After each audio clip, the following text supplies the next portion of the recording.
Halo Sobat Ekonomi, kembali lagi di channel Ruang Emas yang membahas segala hal tentang pasar, keuangan, dan strategi investasi. Hari ini kita akan membahas pergerakan besar yang sedang mengguncang dunia investasi global. Satu kata, emas. Ya, logam mulia yang selama ini menjadi primadona para investor justru sedang mengalami tekanan luar biasa. Padahal beberapa bulan terakhir, harga emas sempat menyentuh rekor tertingginya karena berbagai gejolak global. Lalu, apa yang membuat emas tiba-tiba terjun bebas? Apakah ini akhir dari tren bullish emas? Mari kita kupas secara mendalam. Menurut data terbaru dari Refinitiv, harga emas dunia pada Senin, 12 Mei 2025, mengalami penurunan drastis sebesar 2,72% dan ditutup di angka $3.233 per troy ounce. Penurunan ini tergolong dalam kategori perbaikan tajam. Namun pagi ini, Selasa 13 Mei, emas hanya sedikit bangkit dengan kenaikan 0,01%, berada di angka $3.234 Amerika pada pukul 16.19 waktu Indonesia Barat. Angka ini jelas masih jauh dari tren puncaknya. Tapi apa yang menjadi pemicunya? Jawabannya berasal dari sebuah peristiwa penting yang terjadi di Jenewa. Ya, di kota netral itu, dua raksasa ekonomi dunia, Amerika Serikat dan China, akhirnya duduk bersama dan menyepakati hal besar.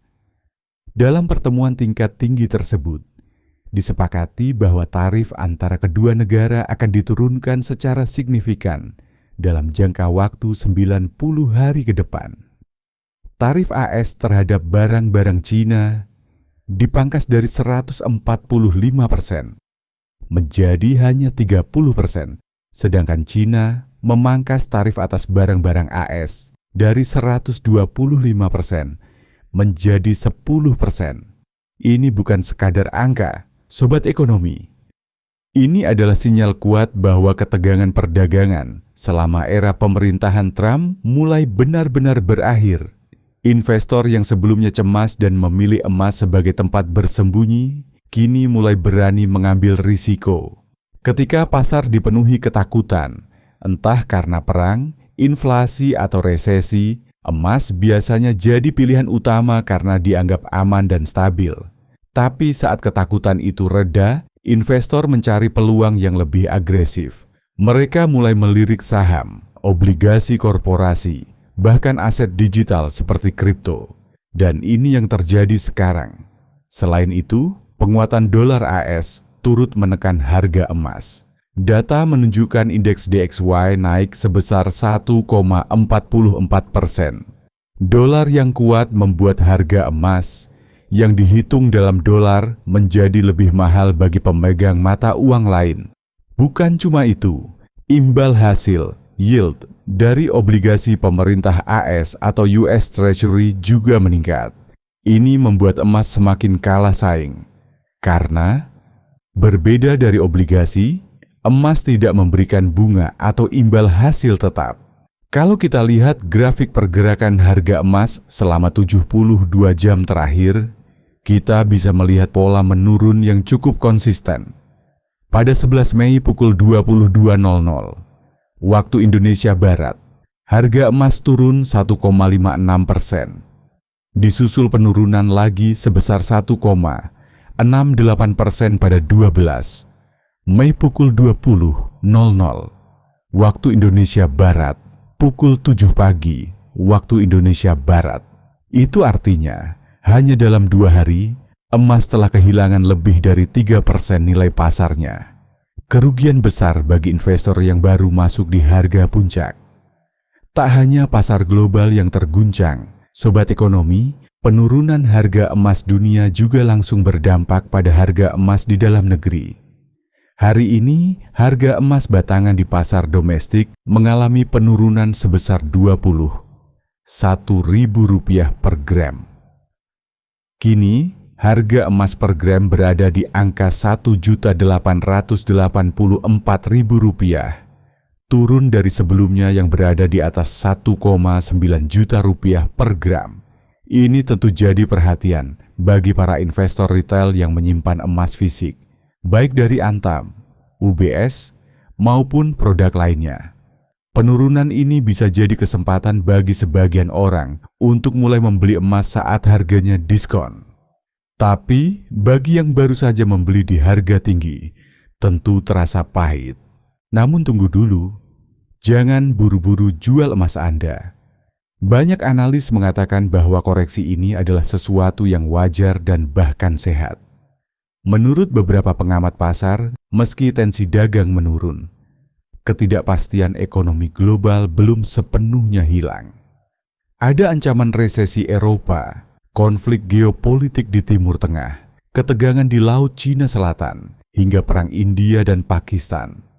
Selain itu, banyak bank sentral dunia, terutama Cina, India, dan Rusia, masih aktif menimbun emas sebagai bagian dari diversifikasi cadangan devisa mereka. Itu artinya, permintaan jangka panjang tetap solid. Emas mungkin bukan aset paling seksi hari ini, tapi dia tetap menjadi raja dalam jangka panjang. Jonathan Yu, analis makroekonomi global. Pertanyaannya, apakah Anda harus menjual emas hari ini? Jawaban jujurnya, tergantung strategi Anda. Jika Anda membeli emas sebagai lindung nilai terhadap krisis dan inflasi jangka panjang, tetaplah tenang. Jika Anda seorang trader jangka pendek, mungkin ini saatnya melakukan evaluasi teknikal dan manajemen risiko. Banyak investor berpengalaman menyarankan untuk memegang emas dalam porsi 5% hingga 10% dari total portofolio, terutama sebagai cadangan saat pasar mengalami guncangan besar. Sebagai tambahan, yuk kita bahas sedikit kenapa emas begitu penting dalam dunia investasi. Emas bukan hanya logam, ia adalah simbol kepercayaan, alat tukar tertua, dan aset yang tak tergerus inflasi sejak ribuan tahun. Di era modern, emas juga digunakan oleh bank sentral sebagai bagian dari cadangan resmi. Bahkan ketika mata uang fiat runtuh, emas tetap memiliki nilai intrinsik. Namun perlu diingat, emas bukan instrumen yang dirancang untuk pertumbuhan cepat, melainkan untuk perlindungan nilai dan stabilitas. Jadi, mari kita rekap.